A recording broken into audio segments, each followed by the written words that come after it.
This is Jamie Drummond for Good Food Revolution. I am here with Melissa Stunden and Andrea Backstrom, who have been heading up Wines of New Zealand in Canada for the past 3 years. How are the two of you today?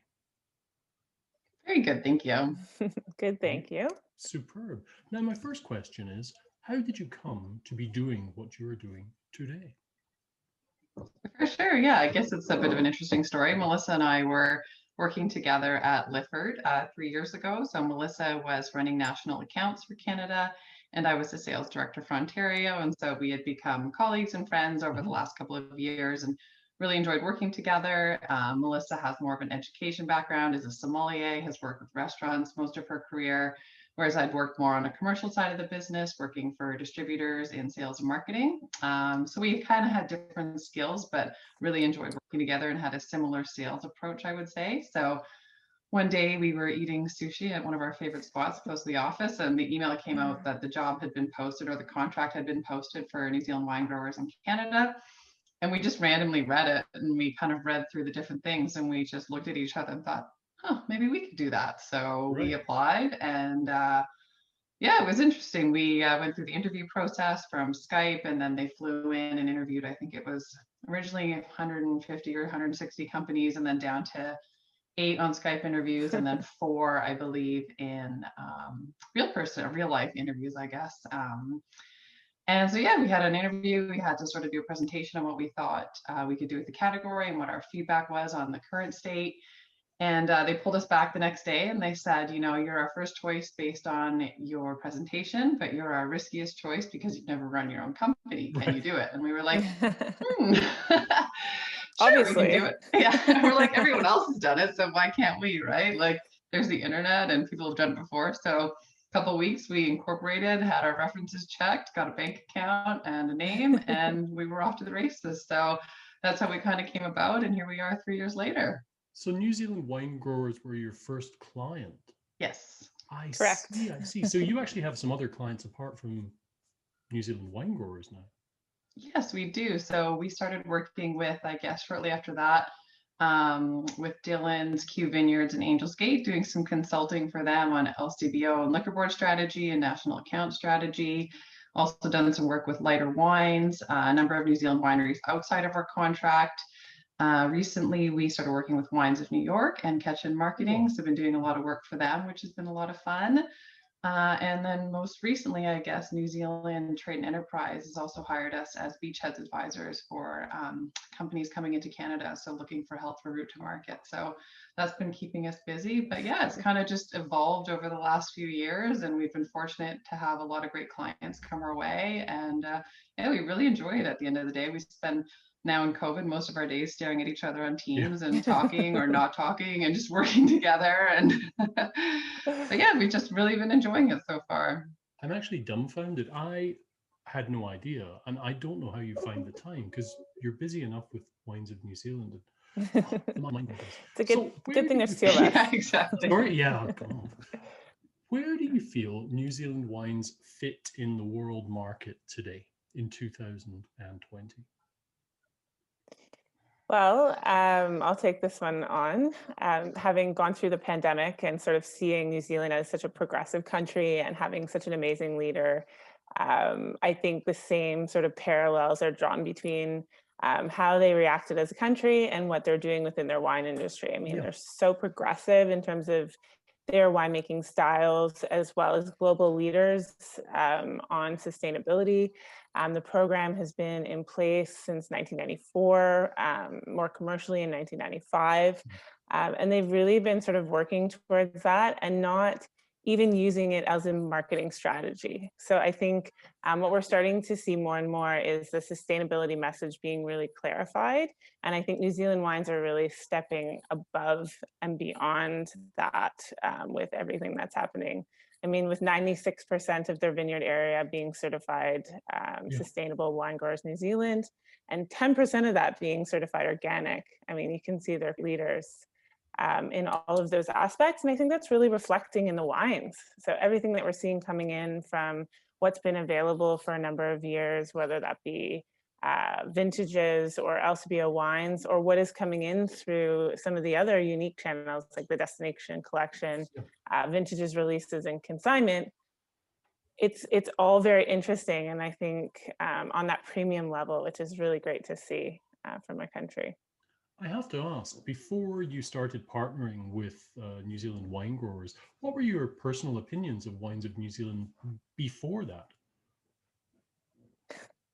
I've always loved New Zealand wines. I think I got a really good taste of them when I visited there in 2017. Um, Oh, of course, the wines that we had seen over the last number of years have been very Sauvignon Blanc specific. But there's so much to discover, and I think we're starting to see more and more of that come into the market. And the more that we learn about New Zealand and the more that we can bring to the Canadian market, I think the consumers and also the trade and media are also seeing that becoming more available here.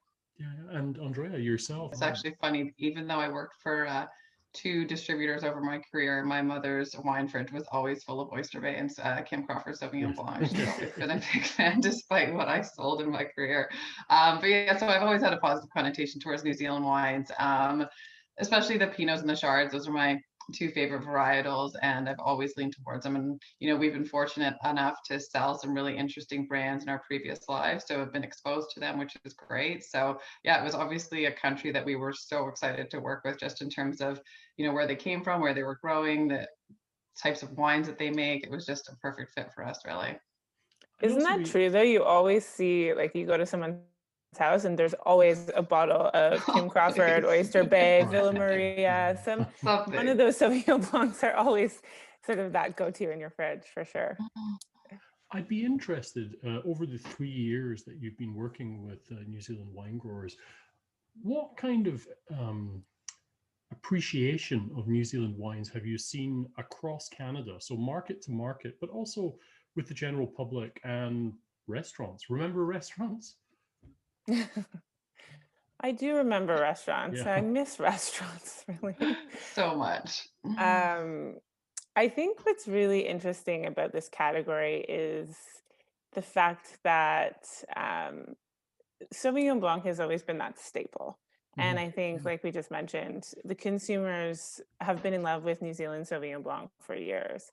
And that's really been such a great stepping stone for a lot of people moving into the category, because they're really, really comfortable paying the money.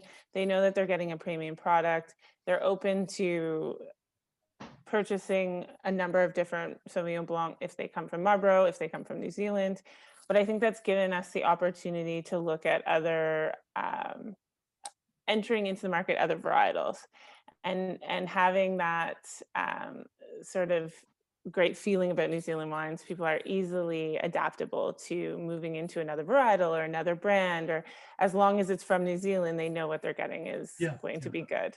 There definitely is a brand New Zealand that's quite defined now, and I think that's a great thing to have like an entire country defined like that. When it comes to different markets within California, within Canada, what kind of differences have you seen? Like, I mean, for example, do you see more New Zealand Chardonnay sold on the East Coast or something like that? I mean, I'm just curious as to how the markets differ. For sure. Well, it's interesting you say that, because it's like, as you look, obviously Sauvignon Blanc is the #1 varietal in every market, but there's definitely, as you look at the second and third and fourth varietals, you see some differences across the country.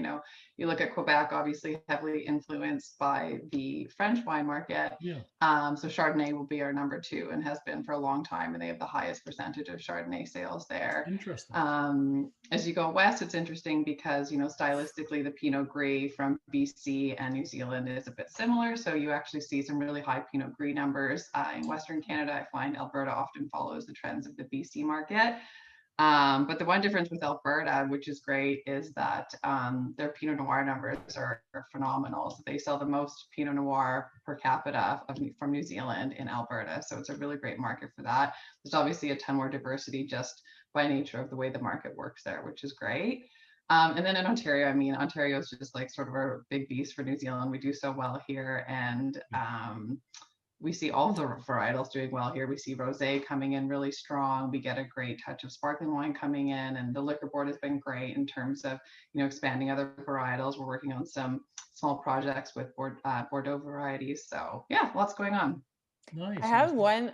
I wanted to add one thing on that, because in terms of consumers, and I guess this is touching back on the last question a bit, but for the longest time, we saw a bit of a divide between what restaurants were buying and what consumers were buying. And I think you definitely have the consumers that historically have bought all of those products, and the restaurants that historically have bought the products that they do. But I think we're seeing a new layer of consumers that are coming out. And I think with the transition into being able to purchase through consignment, and also the bottle shops that are popping up, I think we're starting to see consumers moving into some of these different varietals and different categories that we hadn't typically seen in the LCBO. So I think we're going to see some diversity there. And then I think that's also going to be happening in the LCBO as well. I think with some of the releases that they have planned in the new year, I think we're going to see a bit more of an evening of the purchasing of different New Zealand wines. Now, I hope you don't mind me saying this, but you're over the last 3 years, you've really kind of changed the way that these New Zealand wine tastings have come about, and I honestly think you've hosted some of the most dynamic tastings that I've seen in quite some time, in interesting venues as well, with very interesting formats. Given the current situation in the world with the pandemic, how do you see the whole marketing of New Zealand wines to both consumers and restaurants and private buyers, and how do you see that taking place? Because it's going to be a long time before we have tastings again, surely. For sure. I mean, it's definitely interesting. I mean, we've obviously haven't done our big events, and those may be just a thing of the past moving forward. We've always kind of considered, is this the way forward anyway? So COVID pushed us into that a bit quicker than maybe we were ready, but I think it's a good thing. I mean, it's good to do things differently. I think what's been really interesting for us is the way that it sort of made the world a smaller place. We've really started to collaborate more with our US team and our UK and Europe teams, and sort of bringing all of our ideas, all of our funds together, all of our experts within our markets, and done some really cool things. So, I mean, that's kind of been an exciting part of what's happened to us now, right? And so there's a ton of opportunities from that perspective, and bringing the world into a smaller place and being able to do all these great partnerships with our counterparts in the rest of the world. So that's been really fun, to be honest, and getting to know them and understanding what works in their market, and really just leveraging all the opportunities across the world. I've often wondered when it comes to marketing for various organizations marketing wines all over the world. I know that you plan your budgets quite a long time in advance. So you've got all of that money for that tasting that you're going to do. How do you end up applying it to different avenues of attack? That's where you're wrong, Jamie. New Zealand is not funded by the government or the EU or anyone, really. So everything in New Zealand is self-funded by the winery. So we don't have the budgets that a lot of other countries do. Right. Okay. So something like the wine fair that we would have done would be a user pays initiative. So all of the wineries who are involved would be paying for their participation, right? So it's not necessarily funds that we had that had to be reallocated. It was funds that the wineries would have. And so then we would reach out to the wineries to do other educational initiatives. We've sort of changed to do some big partnerships with New Zealand Trade and Enterprise, where we're doing some really interesting stuff with Toronto Life, from trying to reach consumers, and just really focusing on retail promotions as well too. So there's been just a shifting of that money, but not necessarily from our budget, but more from like the wineries. And so sort of leveraging what they would have saved from a trade show perspective and offering different opportunities for them to invest their marketing funds. And that's what makes virtual so appealing, right? Because you were once able to reach, let's say, on the large side, 500 to 1,000 people at an event. Now we can reach 500 to 1,000 people in multiple days in multiple events without having to be too concerned. And you don't need to rent venues or glassware. Do catering and all that stuff and deal with staff. There's a lot of it I don't miss. How have you found that transition to the online? Have you found that that comes naturally to the whole marketing of wine? I mean, I've done a few your ones were actually some of the better ones. Even when I've had the wines, I found it quite difficult to get the interaction going. But how successful have you found it? I mean, they're as successful as interesting as you make them. I think at the very beginning, everyone sort of jumped on to the virtual tasting, and I don't Yeah, think everyone, including ourselves, had it completely figured out. There's definitely been some learnings over the last few months. yeah, I would say one of the challenges is obviously getting wine to people, because yeah, sitting on a wine tasting with no wine is not really terribly exciting for most people. But we've sort of we've just taken a few risks, and we've figured sort of some of these things out. And I think as long as you're very targeted and you're keeping the interest level high, they've been exceptionally good. And like we said before, I mean, being able to reach the entire country, yeah, um, yeah. give or take a few provinces, depending on time zones and the times that we're able to hold them. Um, and also incorporating, like, say, the entire North American team, so US and Canada. I think, I mean, the days of having a couple hundred people are now gone. I mean, now we Yeah, can reach yeah. 1,000 people at one time, which is pretty exceptional, I think, in terms of reach. And I can only see it getting better. I think as people are working through these webinar series and virtual tastings are the new normal, Yeah. I think we're going to start seeing more and more interesting platforms becoming available and more interesting things that we can do. And some of these things will be applying to our New Zealand Wine Week in February. So I encourage everyone to join in the conversation. We're kicking it off on February 8th to 12th, and we'll have a series of online platforms that'll be running throughout the week, and we'll be encouraging drop-ins, and you can hear from a whole series of different speakers, from winemakers to winery principals to wine critics to sommeliers to master of wine, master sommeliers, and these will be from around the world, mainly New Zealand, as well as a Harper's interview, which will talk about sort of food miles and the sustainability programs within the countries. Excellent, excellent. Well, we have that to look forward to in 2021. One last question for you both. What are the most positive things that you have learned throughout the length of this ongoing pandemic? Because, you know, everybody talks about the kind of dark stuff, but I've been learning some really interesting, learning about some very interesting experiences from the various winemakers I've been speaking to across the globe. So I thought I'd ask you the same question. I've learned that you don't need to be productive in person to get things done.